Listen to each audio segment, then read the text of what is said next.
आज की इस क्लास में हम भगत सिंह के बारे में डिस्कस करेंगे। भगत सिंह के बारे में जानना समझना आपके लिए आवश्यक क्यों हो जाता है।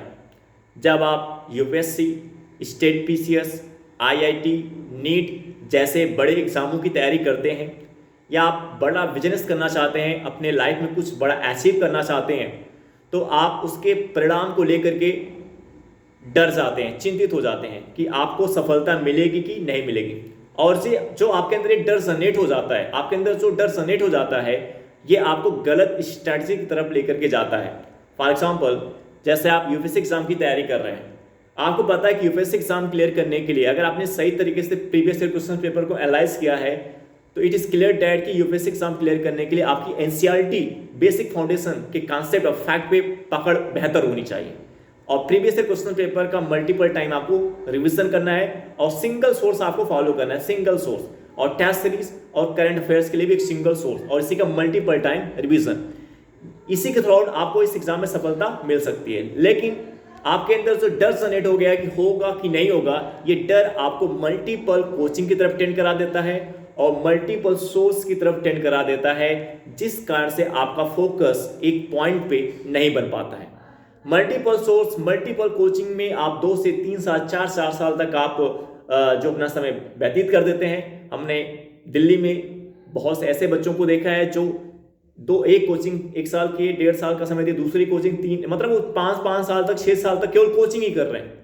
और 5 साल 6 साल तक कोचिंग करने के बाद भी उनको क्लास 6 से 7 की लेवल तक की एनसीईआरटी, क्लास 6 से 7 तक की जो एनसीईआरटी है उसके कॉन्सेप्ट नहीं क्लियर है, उस लेवल की तैयारी की नहीं है। 5 साल इन्वेस्ट करने के आफ्टर दैट, 5 साल व्यतीत करने के बाद भी। ऐसा क्यों?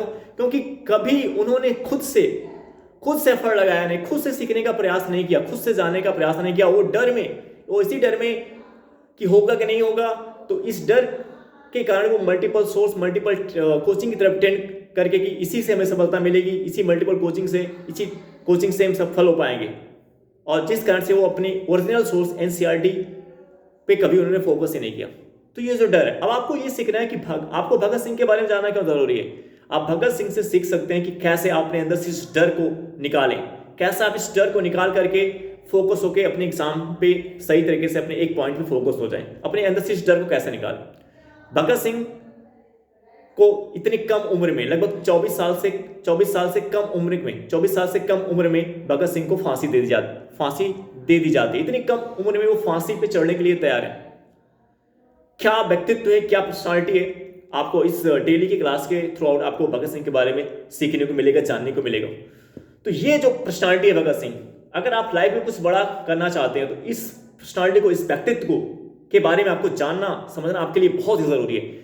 क्योंकि आपके लाइफ में डेली ये समस्याएं आएंगी, डेली आपका मन, आप डरे रहेंगे, किसी न किसी कारण से आप डर जाते हैं और ये डर आपको फोकस नहीं होने देता, आपका पूरा दिन खराब कर देता है।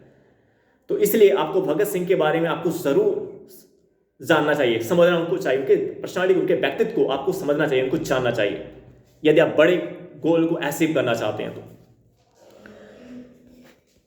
भगत सिंह ने अपनी सेल डायरी में लिखा है भीड़ का प्रतिशोध के बारे में लिखा। भीड़ का प्रतिशोध यानी जो भीड़ का प्रतिशोध होता है, भीड़ के द्वारा जो प्रतिशोध किया जाता है, उसके बारे में क्या लिखा है इन्होंने।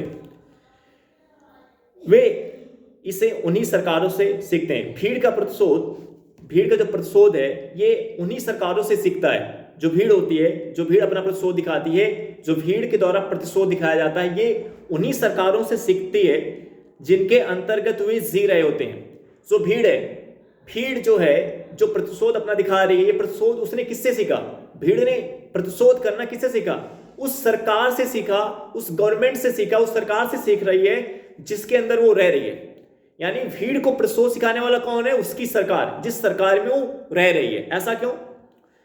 और बदले में वही जिनके अंतर्गत वे जी रहे होते हैं और बदले में वही सजा देते हैं जिसको भोगने के वे आदी हो चुके होते हैं। बाद में जो एक सरकार के अंदर जिस तरीके की समस्याएं, जिस तरीके की कंडीशंस वो फेस करते हैं और वो उनकी आदत बन जाती है, बाद में वही वो दूसरे लोगों के भी साथ करते हैं जो उनकी सरकार ने उनके साथ किया। सूली पर टंगे सिर जो वर्षों तक टेंपल के ऊपर लगे रहे, पेरिस में सूली पर टांगे जाने वाले सिरों के दृश्य की भयावहता से तनिक भी भिन्न नहीं थे, फिर भी अंग्रेज सरकार ने यही किया।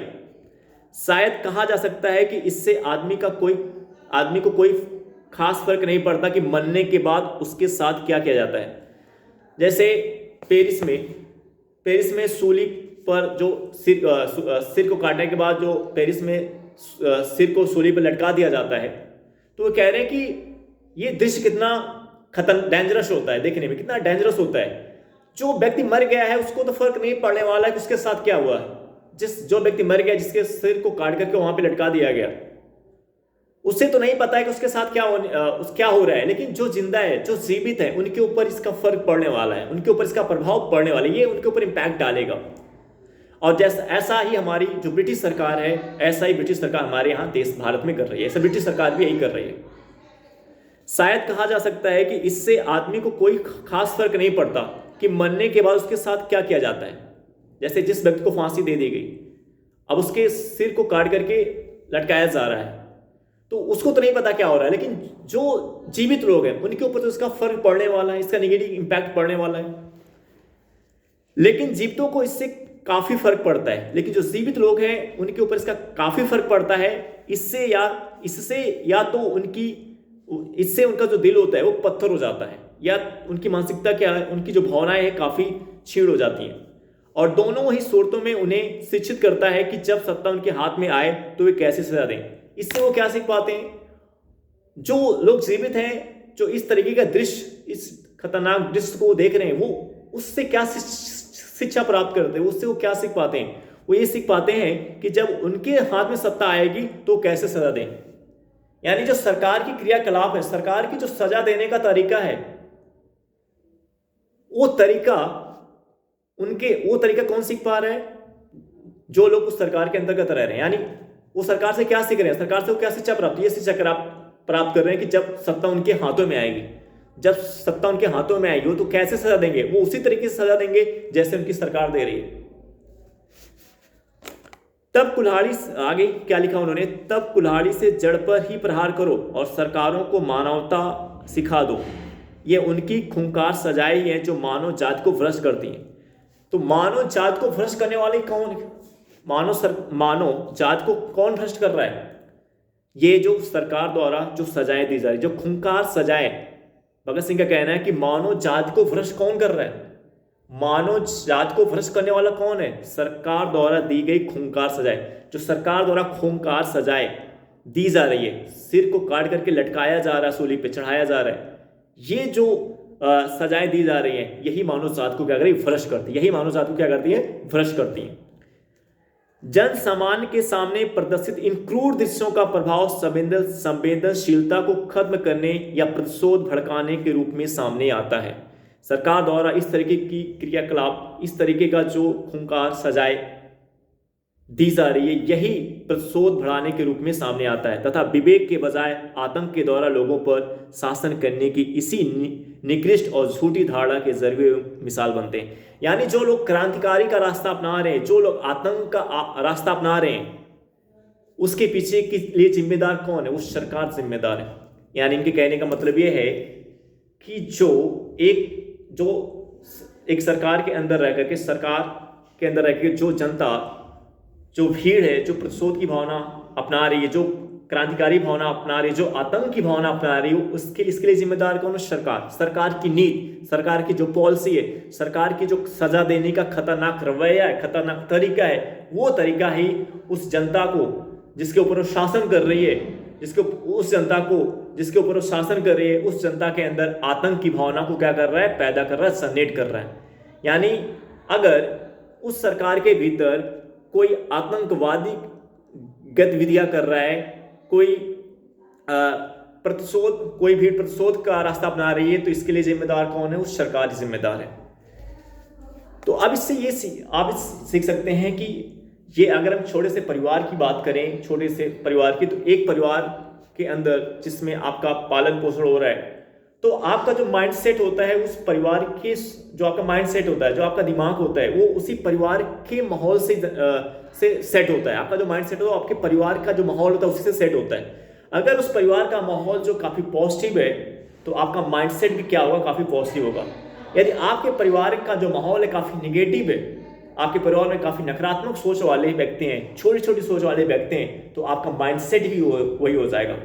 तो आपका माइंडसेट, जैसे आपको पता है कि ऐसे भी माइंडसेट हैं जो विराट कोहली बन जा रहे हैं, सचिन तेंदुलकर बन जा रहे हैं, यशस्वी जायसवाल बन जा रहे हैं। ये क्या है? माइंडसेट का खेल है। माइंडसेट सोच, एक सोच ही है जो उनको इस बड़े बड़े पद पे पहुंचा रही है।